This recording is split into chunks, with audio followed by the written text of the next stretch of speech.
So, is They Ask You Answer coaching worth it for your business?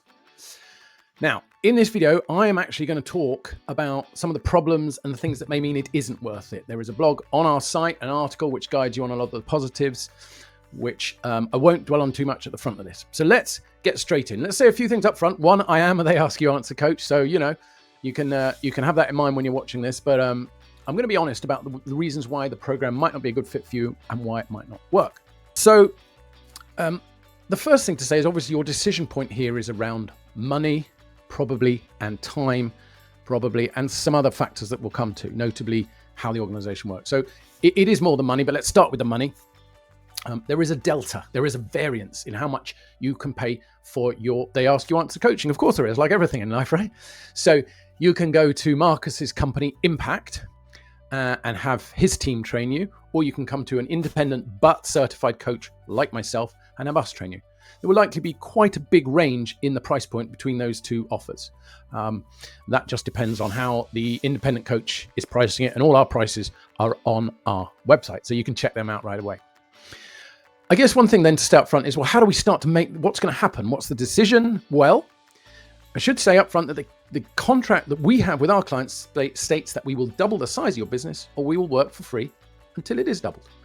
So I would tend to say, if you can do some basic maths, if your business doubled in size, and remember that doubling is permanent rather than being a one-off, if that increase in number is not greater than or equal to the cost of coaching, then you might want to think about it again.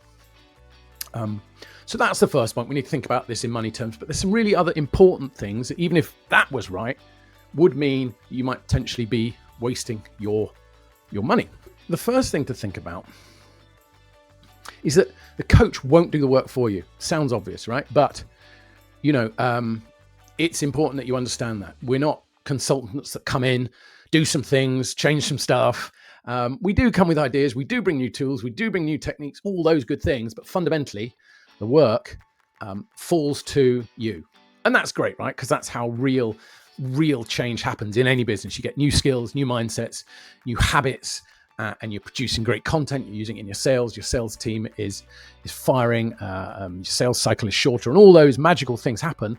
And they come from you doing the work, not us. So point number 2 is that one of the things where we've seen the program fail is where the ultimate leadership of the business isn't bought in.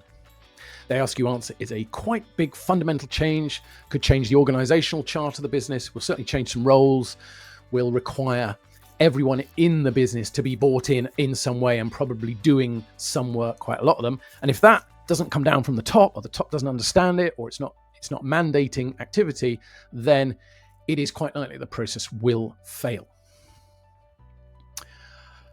Related to this point is that everyone must be bought in. So the way we achieve that is with a powerful in-person kickoff workshop. We got everyone in a room, half a day, and that means that everyone knows what their roles and responsibilities are, and more importantly, they're really excited to do it because they know what it means for the company. So that's a really important thing.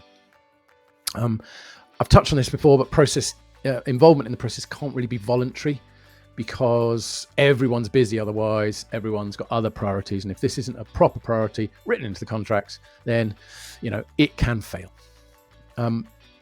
So for medium and larger businesses, one thing is that you must be willing, able to hire a content manager. Why is that important? Well, a program like this needs one point of responsibility. It needs someone who is managing everyone else. They might be managing people above them, below them, across from them. It doesn't matter. But there's one point of reference, or as someone said to me, Nick, one throat to choke, which I thought was quite extreme. But you take the point. So for small to medium-sized businesses, it is important that you're willing and able to. For medium to large businesses, willing and able to hire a content manager. For smaller businesses, we can find a flex around that.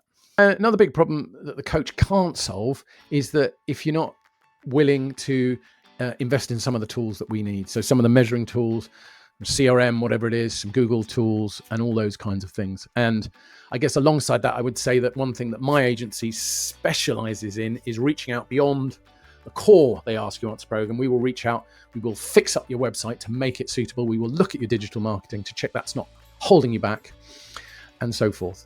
So that is, a final decision point, really. So really what we're looking at here is, do we have the right tools in place? Do we have buy-in from the leadership? Have we hired or willing to hire a content manager?